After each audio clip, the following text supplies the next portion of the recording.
everyone to the first Boss Fight live event. We're really excited to do this. So we've got a bunch of the folks from Boss Fight here to help answer some questions. We're going to focus on Series Z today, especially after we announced the pre-orders last night, which was really exciting. But I'm going to introduce everybody. We got some questions ahead of time, and so we'll start with some of those, but you are all on mute. To ask a question throughout, please use the chat feature. It's on the bottom of your screen. If you hover over in the middle, you'll see a little chat bubble. You can hit that, type in your question, and we'll get to as many questions as we can today. So thanks again for joining. We're really excited to see everybody.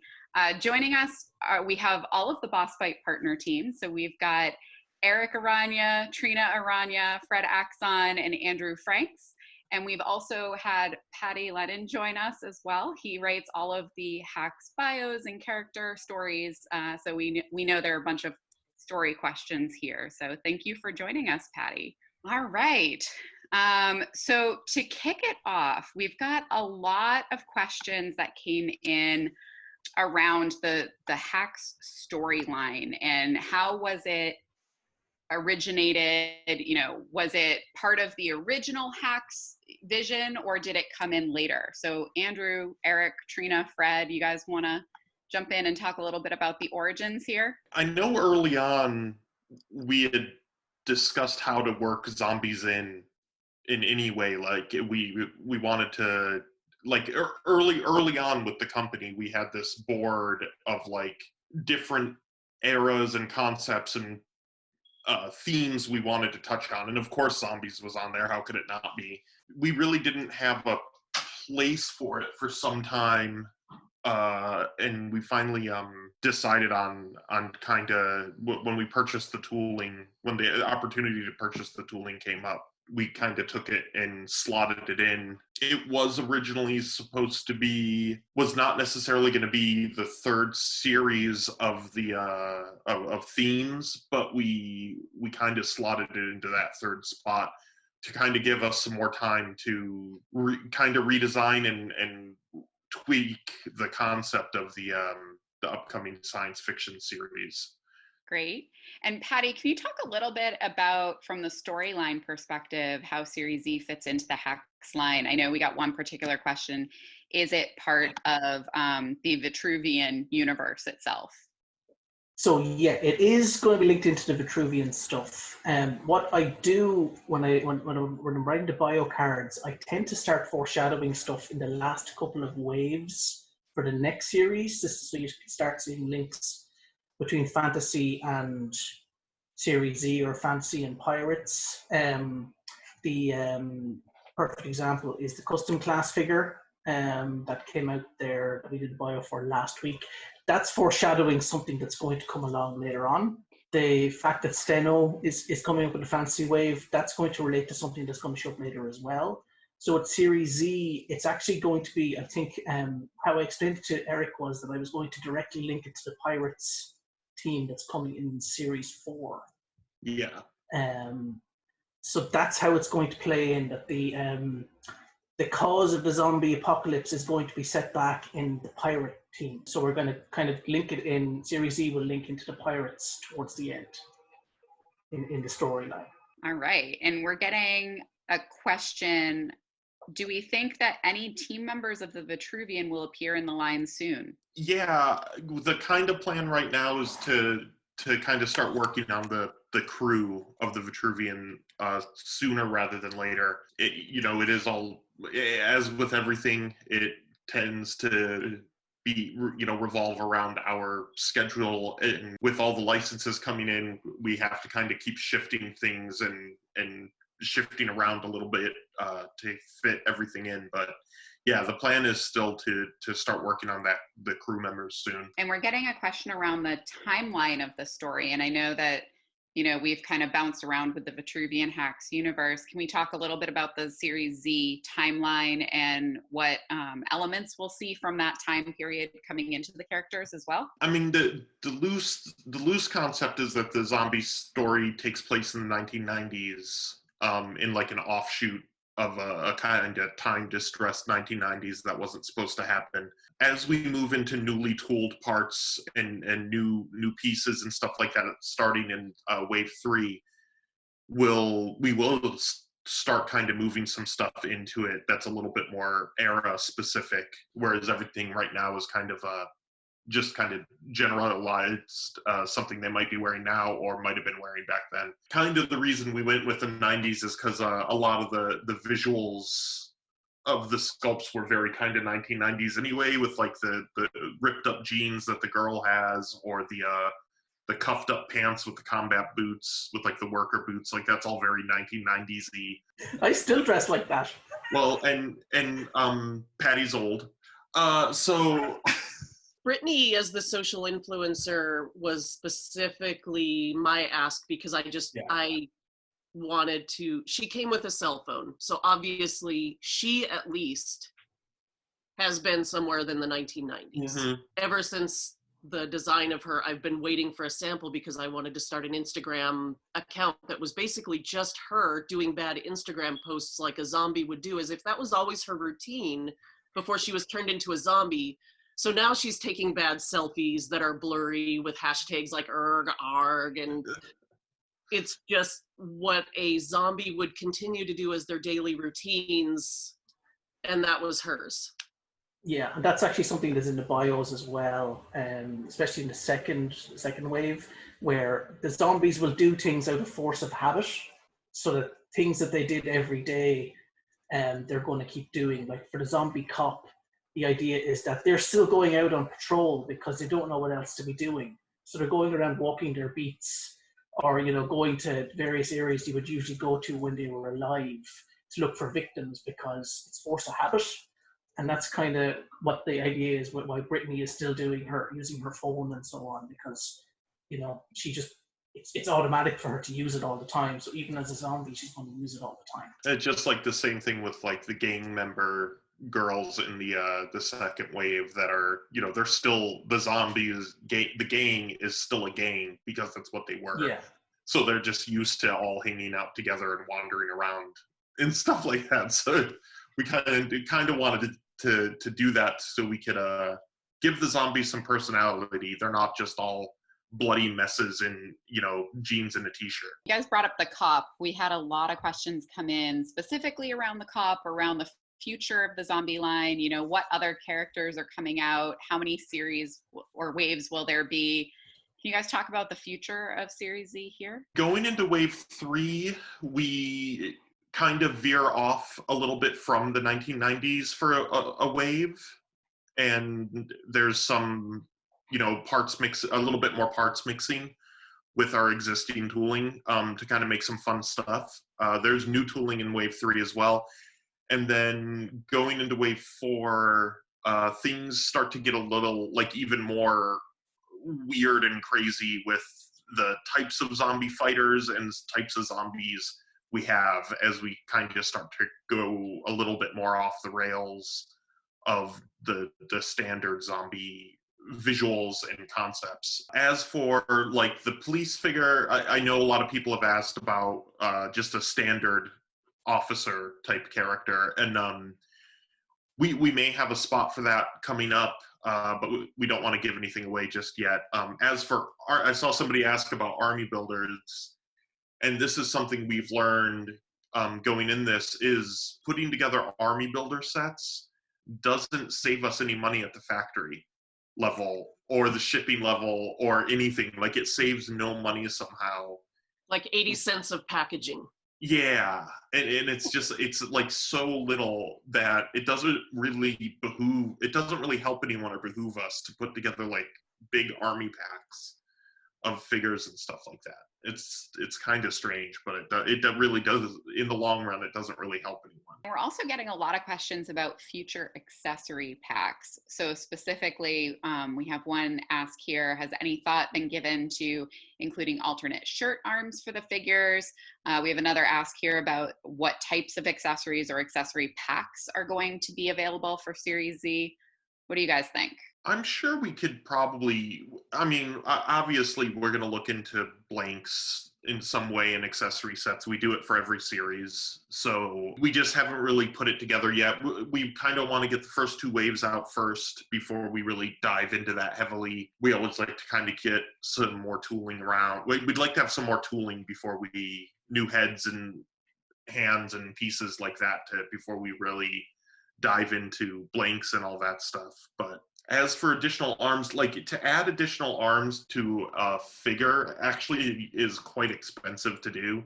So it's a little bit much for us to do on the $24.99 figures. But doing some larger like deluxe accessory sets with jackets and arms and stuff, I could see us probably doing something like that eventually. There's a question about the Survivor basic that was previewed. The reason it didn't go up with the other basics was that the zombie tooling took a little bit more repairs than we had expected to get it up to our standards. She is still in the plans to be a basic. She just fell behind the other 3 and it wasn't worth holding the other 3 up. How about some crossover? Are we going to see zombie fantasy figures, zombie knights, things like that, guys? That's a safe bet. We have the parts, so I again, we don't like to give anything away before it's time, but just that's like a pretty safe bet. Steno showed up in the fantasy series, we can expect other characters to show up. Yep. And forth. So we've had a question come in, Fred, that I'd love to get your thoughts on. So looks like somebody here was part of our customs class, and they said that while they were dry brushing, they started to really see all the details that had been sculpted that sometimes get lost.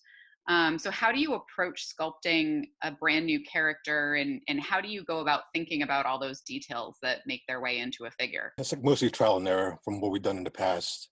You know, we have an idea what we'd like to see in the finished product.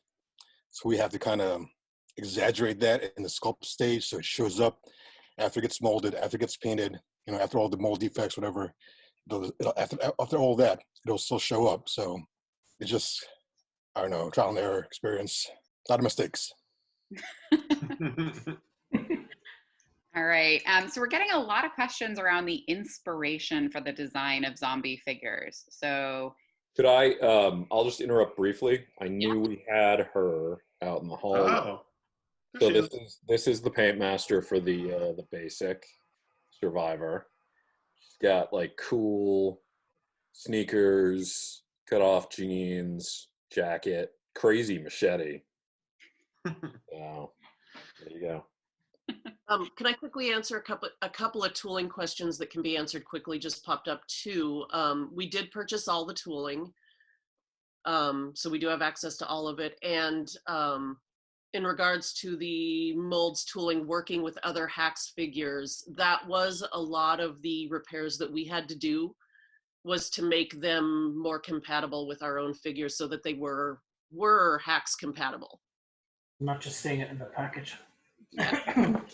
So let's get back to that inspiration, because I've had 4 or 5 questions come in. Were there particular movies or comics or things that you drew your inspiration from as you designed these? I don't know about everyone else, but Catrina and I are big zombie movie fans and stuff like that. And sometime in the past, I don't know, 10 years or so, we've kind of fallen off from a lot of the new zombie stuff that comes out, because it's a lot of the same. It's often like just more and more of the same visuals, the same story, the same concepts, the same, you know, we move here, everything goes to hell and we have to move to another place. That becomes safe. Everything goes to hell. We have to move to another place. And it's like almost, it's just kind of the same thing over and over again. So we wanted to find, you know, we still love those things, but we wanted to find something new and something a little different to do with it. Once we kind of decided to take away, you know, at this point, ammunition is no longer around, like it's all been used up and no one's making it anymore. So once you remove the guns and stuff like that, it automatically instantly becomes a completely new zombie story, because now humanity has to, they're falling back on their own skills, and whether their skills were violent to begin with, taking like a non-violent skill and turning it into a violent skill kind of makes it fun and different, and it kind of will you guys will see with wave 4 especially, there's a lot of like new weapon concepts and things like where we're just taking like normal things and turning them into weapons for them to use against the zombies, and it kind of just becomes like we wanted it to be a little bit more fun. We didn't want it to be quite as, you know, series 2 especially got darker and darker. Like series 1 with the Greek mythology was dark to begin with, because Greek mythology is dark, and then series 2 almost kind of continued that trend of getting darker and darker with, like, you know, like dark knights with skulls for heads and magic and all this crazy stuff, and it was fun for us to develop, but it is all very dark. So kind of going into zombie, we wanted to kind of lighten up a little bit and make it a little bit fun, even though it's violent and gory. Like, we still wanted it to be fun. And it's another thing, actually, and it's something I referenced in one of the, I think it's the file cards for the Magenta Ladies. Most countries outside of America, you can't get firearms. Yeah, that's you know, true. if the zombie uprising happened in Europe, you wouldn't be able to get a gun. If a zombie started battering down my door now, I could run downstairs and get a hammer from my toolbox, and that's what I would use to kill a zombie. You know, and that's what the figures are going to be coming with, is stuff that regular people are going to have having around that they have to use as a weapon.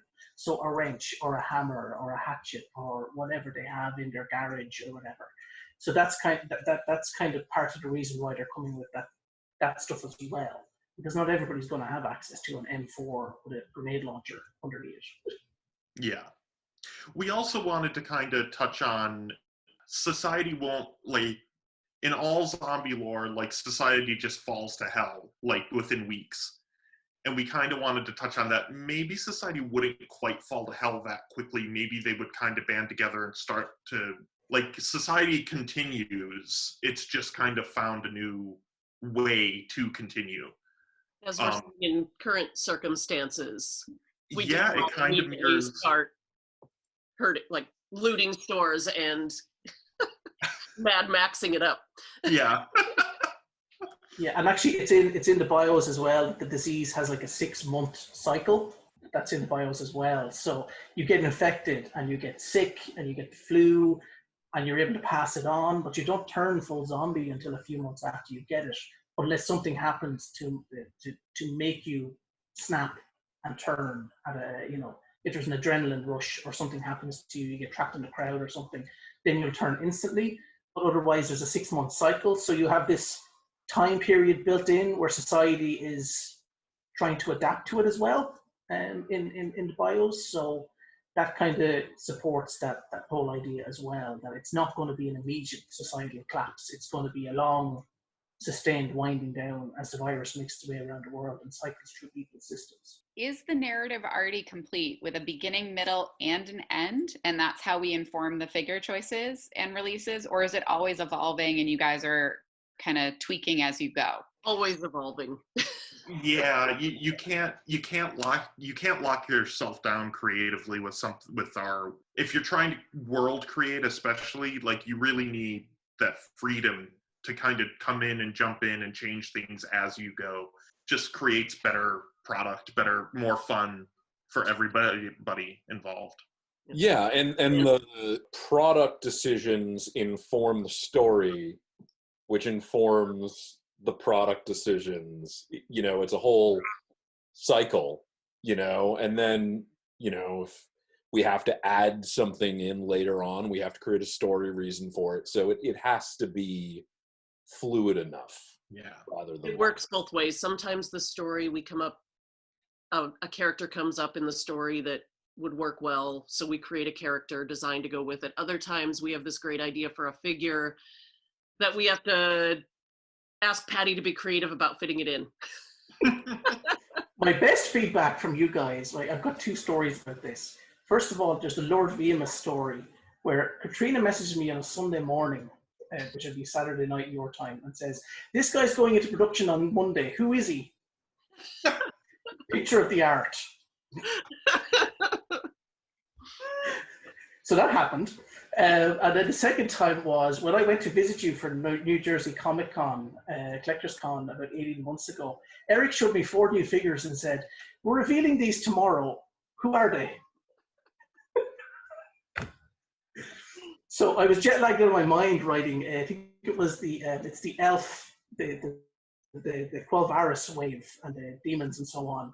You had the names for the 2 demons, but the rest of it was like, could you tell us who they are so we can paint up the signs to have them in the booth tomorrow morning? And so the first hour after getting off my flight was trying to create names for that elf. Yeah, it started out, our relationship started out much differently, where we had kind of rough stories written and what we wanted to fit in, and then Paddy was kind of cleaning that up for us, and then it turned into like bullet points of I want it to be this, this, and this, and now sometimes it's artwork that we're like, yeah, I don't care, send it to Paddy. What you're saying is that you and Erik are procrastinators? Is that what you're saying, Trina? No, not at all. It's just that we're delegators. There's so many hours in the day, and if we don't have to do someone else's job. Also, Paddy's really fast, which, it's his own fault. Yeah. It is my own fault. The good thing is generally there's something cool in the designs that I can lay a hook on, and that I can say that's something I want to bring up, or there's a figure Erik sent me a few months ago that hasn't been revealed yet, so I can't go into it much. But as soon as I saw it, I'm like, oh yeah, that head sculpt on that's gonna form the basis of his name and his character. We also learned really early on that often, even if we put a ton of work into the story, Paddy would hit on something and we'd be like, no, go with that instead. Yeah. Like Ferdorka. Definitely changed from our original story. So as we're talking about kind of the universe here, we have a question. Given that steeds have become a part of the universe, is there a future chance of zombie steeds? I think it's still too early to decide the directions we're going to go with steeds when it comes to tooling heavy product, because we need to make sure, like they're months old now, they haven't even gone live. If they sell like bonkers and we need new tooling, then there are all sorts of avenues we could take with them. If they are a steady, slow sale, then we'll probably do a lot of different horses, but we won't really invest as much into tooling. The fantasy led into the steeds. So are there any other bigger things that we feel the zombie line might lead into? I'm not sure that the zombie line would lead into too much larger. I think fantasy has more of a, like, things like fantasy or science fiction have more of a, like mythos in general would lead more towards that sort of stuff than possibly the zombie series. It doesn't mean it won't, but at this time I can't imagine that it will that quickly. 1/18 scale 18-wheel truck. And it comes with bits that you can turn into a Mad Max zombie killing machine. Just pitching it. That's Paddy saying it. That is not. It's not going to happen, but if it happened, I would buy 2. The price point would be like $400. Yeah, something like that. The higher APC. I want that, but like an 18-wheel truck. And that's actually a really good segue into another question that we have. How does the team make the narrative choices? Do you all have to agree, or is it a little bit looser and flexible, and some people take more ownership of certain lines than others? There's definitely more ownership, but we all do have input on all of the stories, but definitely like we all kind of lead our own segments to kind of direct it. But like, Erik and Paddy have kind of done the zombie story completely. But if one of us had an idea to include something, we try to be very collaborative. And we're getting a lot of questions here about the stories. So Paddy, I'm going to pull a couple of them together here. You've released the Britney story. Are other zombie stories coming? And then also kind of an aside with a different question is, is there going to be more fantasy stories coming as well? That's all up to you guys. I'll do them if anybody wants them and they're popular enough and you buy product based on the storylines. I'm sure Boss Fight will commission me to do a couple more. We got another question circling back to the future of the zombie line here. We've talked about the 4 waves of zombies. Are there additional waves planned? Can you guys give a little more detail into what's going to be in each wave? We have, I think, upwards of 6 waves planned right now. And then, so that's a couple of years worth of product. So really beyond that, we wouldn't have more than that planned at this time. But as we come through the series, depending on sales and stuff, we would add to that if we needed to. But, we also have some slots within basics and some other items coming up that'll be zombie oriented as like add-ons to the waves. It won't just be those, the 4-figure waves. We always have other stuff running alongside. I don't really want to give away anything beyond wave 2 right now. We have some we have some weird stuff going on in it, and it's fun. So can you elaborate a little bit on wave 2, because we haven't talked about it in depth on this call anyway? We did show wave 2 at Toy Fair. Wave 2 is Alex Nicolaitis, who is a museum curator who raids the museum for weapons to fight zombies. So he's got a lot of our like Spartan gear and stuff like that. And we have the Magenta Ladies, the zombie gang members. It's kind of a little bit of an homage to the Pink Ladies. And it's, zombies in like purpley pink jackets. And we have Hannah and Alice, the private school athletes, who, I believe, Paddy, the story is that they were actually rivals in private school, and now with the zombie apocalypse, they're like a team, and they use like sporting equipment and stuff like that to fight zombies. And then we have Officer Zed, the police zombie, who conceptually still has a little bit of his memories floating around and sloshing around in his head. Yeah, Paddy, do you want to expand on any of them? I have the bios in front of me here, but I don't think I'm going to read them out. That's a bit spoilerific. They kind of, as Ian says, you have Alex Nicolaitis, the museum creator. For him, the idea is that he kills a zombie who attacks the museum, but actually gets prosecuted for murder because people don't realize that it's a zombie he killed. And he gets off on a technicality when the judge turns into a zombie during his trial. And he uses, the sword, the Spartan replica sword he snatched up to kill the zombie in the museum. He uses it to kill the judge as well when the judge turns. And so that's the idea behind him. For the Magenta Ladies, again, they're a gang who all get infected at the same time when they open a shipping container and find some zombies inside it when they're trying to steal some video game consoles.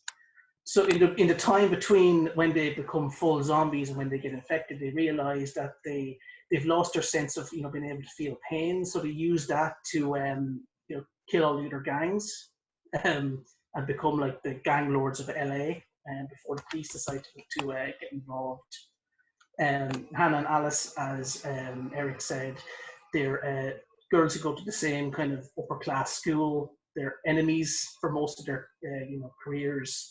And then when the zombie outbreak comes, they realize that all the sports they competed in have actually trained them into being like the perfect zombie killers. And then Officer Zed, we kind of talked about him later on, where zombies, police officers and law enforcement, a lot of them die in the early days of the zombie apocalypse. So it's quite common to see police officers and other first responders as zombies because they're the people who are fighting them at the start, and they're the ones who got infected first. Also, kind of the idea that the gunfire kind of brought the zombies to them. Yeah. So you they're shooting zombies there, and other zombies hear it and they're like, there's humans over there. They would just get they get overwhelmed because they're using guns to kill the zombies. Yeah. All right. So we're getting a lot of questions about kind of different types of sized figures. So are we thinking about doing dwarves, cyclops, kids, different body types, things like that? I've seen all of those in the questions. We are working on some of that stuff. And the standard answer we've been giving is we still have some surprises coming for the fantasy series. So that's all you're willing to admit to? Yeah, we're not really ready to show them yet. And we're having to work out engineering and stuff like that because we want to keep our high level of articulation and sculpt, and it's hard. And we actually had another articulation question here. This person has noticed articulation joints in the 6-inch Lucha Libre line are very different from the articulation that we see on the 4-inch hacks. And how do you guys make decisions on how to bring the right articulation into the figures? We couldn't just particularly just use the same articulation we had in hacks into the bigger scale because it'd be kind of lacking. So we had to incorporate what we liked in 6-inch scale and expand upon that. And so we had to, we went around and see what kind of articulation we, were kind of necessary in that scale, and like the butterfly joints, of course, double knees, double elbows, and start from there. We have a couple of folks getting very excited that fantasy is not over. I think we saw a few comments come through around, you guys announced zombie, does that mean fantasy is done? Do you guys want to talk a little bit about how the lines will kind of run together? The idea right now is that we're going to kind of toggle a little bit as fantasy kind of comes to an end over the next couple of waves. We're going to start interspersing the zombie series in between, and we really want to see how that works because that may be kind of the way we handle things going forward, where as one series is winding down, the other series starts to ramp up at the same time, rather than end one completely and start another one. But yeah, we still have a couple of waves of for fantasy series. We're not done there. And we always will have the basics as well. So even as a series ends, in basics, there is no real rule for what we put in there. We can always shift fantasy figures in there, Spartan, Greek series, zombie series, whatever we want can kind of go into the basic line. Couple questions around, do we ever think that our narrative story will be animated? Someone would have to contact us and pay for the rights to animate it. But I'll perform it over Zoom every night next week, and someone can rotoscope it if they want.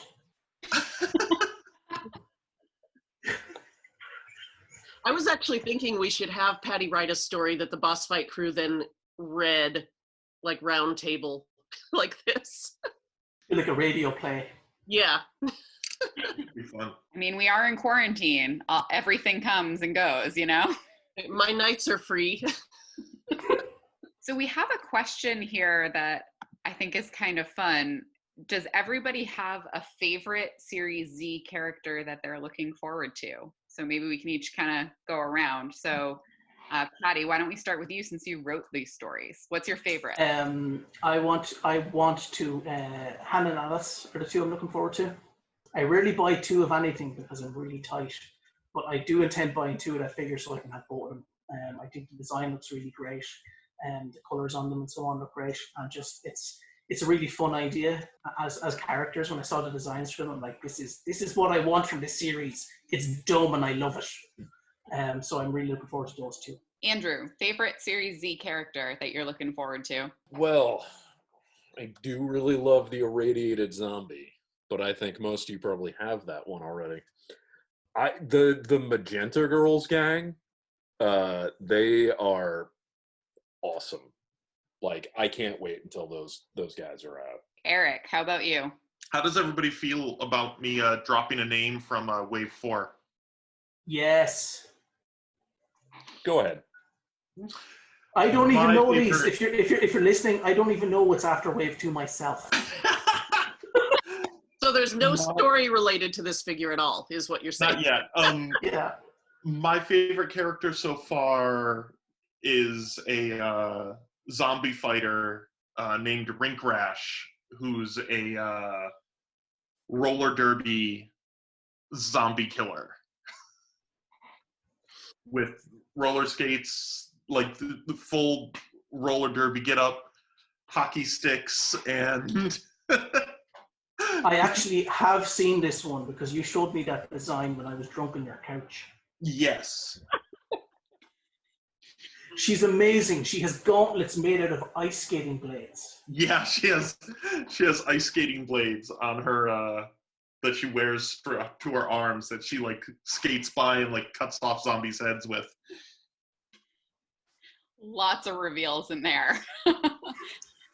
Fred, how about you? What's your favorite Series Z character? Right now, that's been announced or shown. I think Antonia's pretty cool. She's got great colors. Just pops. I know Antonia's been very popular. And Trina, how about you? What's your favorite zombie character? Well, right now, Brittany, because I'm in love with making an Instagram account of her. I love her story. Color-wise, I really like Antonia. I think she brightens up the whole like wave as a whole. I love the yoga style outfit with the boxing gloves. So yeah, those two probably right now. There's some future ones that I'm really fond of, but no more reveals today. No, Erik gave the one big one. All right, so we have a question here. I believe some of the boss fight crew had head sculpts in fantasy. Will boss fight likenesses show in Series Z? Yeah, actually, there is one character later on in the series that will be one of the boss fight members, and that is kind of something that we work in randomly when sometimes we don't even really plan it. We just kind of at the last minute we're like, hey, make that one Andrew or whatever. It's kind of not always quite planned. We still have 2 in the fantasy series, is that right? 2 of our people show up in the wave 8. There's two in the final wave. Mm-hmm. 2 of the boss fighters. We have a guess here that Andrew is the roller derby zombie fighter. Is that I wish I was that cool. No, that would not work.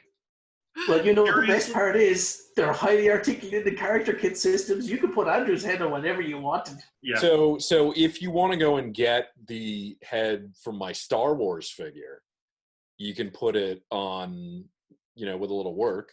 It's so inaccurate now, though. It's really not you anymore.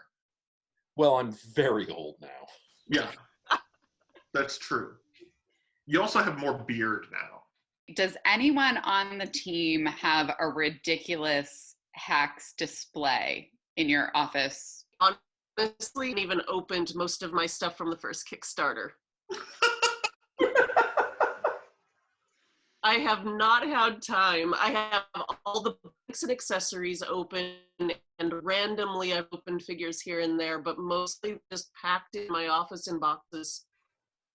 At one point, Trina had set aside some time to take all of the accessory sets and put them all on clear blanks, and it was super cool.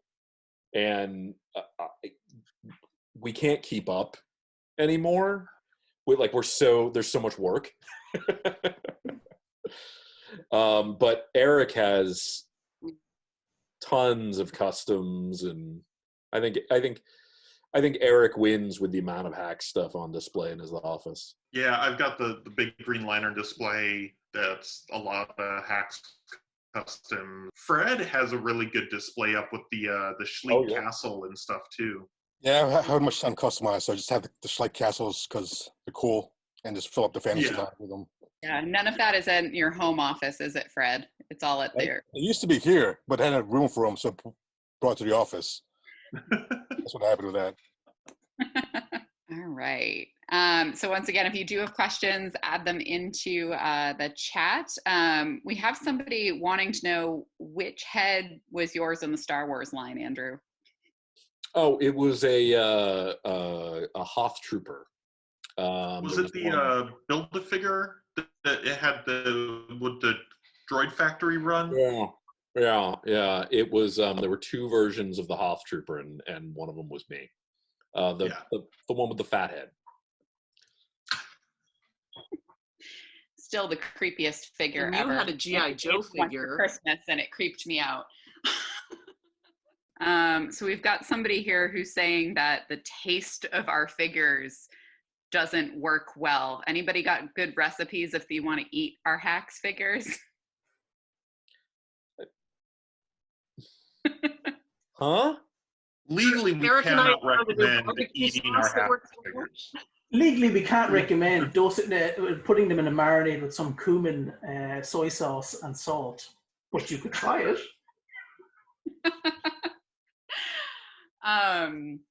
So we have a question here. Are there going to be zombie blanks? Kind of like all of our other series where we've made a couple of waves and then put together like the character kits, the series blanks. Certainly it's something we'll be looking towards with just about everything that we do, because it's a way for us to get parts out to the customizers. It's a way for us to continue to use tooling, and our customizing stuff sells well. So just about anything that we do, we can expect to follow that format. Andrew, somebody's asking, you showed the paint master of the girl with the jean shorts. When is that figure expected? Eric, we're going to turn the basic on pretty soon, right?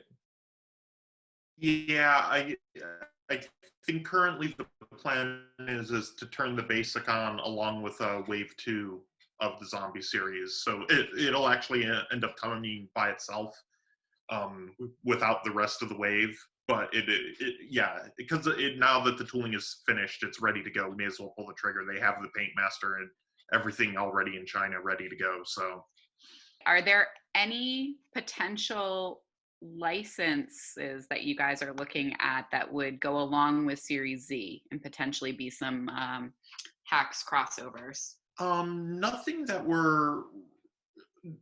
hasn't already been announced. Why you wouldn't have the Phantom or Flash Gordon fighting zombies? Like, that sounds awesome to me. Eric, didn't you show me some Zorro comics where he's fighting zombies? Yes, actually, some of the current Zorro comics do feature him fighting vampires and zombies. Any news on Series 3 sci-fi? The only news is we're still working on it. 3 and 4 are both in development, and when we get to a place where we're sort of happy with the designs, then they'll keep moving forward. But beyond that, no, we're not ready to say any more than that. Let's see. The accessory load for Series Z looks a little light. Are there going to be bigger loadouts in the future, more accessories planned, things like that? Yeah, as the series goes on, will be, the first 2 waves are utilizing existing parts that we had. That was mostly for time, to try and kind of get some stuff out there for everybody.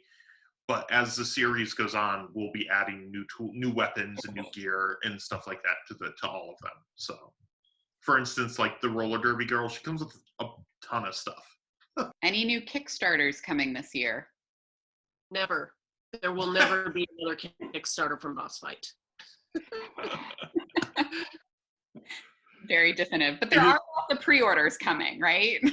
Yes, there will always be pre-orders, but honestly, the Kickstarters they get us less than just a pre-order. Yeah. Basically, Kickstarter is a lot of extra work, and a lot of the Kickstarter customers are really demanding, and the expectations for what can be provided with a Kickstarter have gotten, I would say, a little unrealistic based on what some other companies have done. So there are no plans to do any Kickstarters in the future. But still lots of exciting stuff coming down the road that has not been announced yet. Oh yeah. Any ideas or plans to bring the skeleton figures into the zombie line? We do have some upcoming plans regarding the skeleton figures and stuff, but we don't have the skeletons slotted for the zombie series at all. They're kind of their own thing.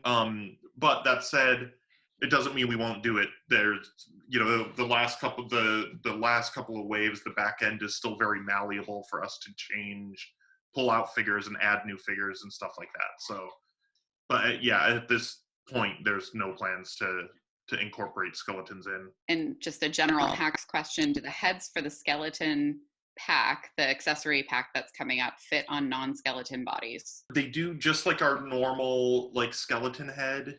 They end up sitting a little bit high on the neck because they're really made to fit the skeleton body. However, we are working on we're working on basically a new barbell that will be included with the skeleton set that's shorter, so it'll pull that head down, that you can add it to a normal body if you want it. And we are starting to come up on time here, but we've had a bunch of questions kind of speculating, wanting to know a few more releases. Everybody loved the roller derby preview you just gave. Is there anything else that you guys can share about Series Z that we haven't shared yet? Yeah, I don't want to give away too much. The next wave, the wave 3 it'll be very cool as it kind of revisits some earlier concepts in zombie form. I think people will like that a lot. Well, we are up on time here, so I do want to be respectful of everybody's day and afternoon. So thank you everyone for attending our first Boss Fight Live. You can absolutely expect more fun events like this. We will be announcing some calendar items shortly so that you guys can start planning out some cool things with us. And we hope to see you at the next event. Have a great weekend, everybody. Thanks, guys. Thank Bye. you.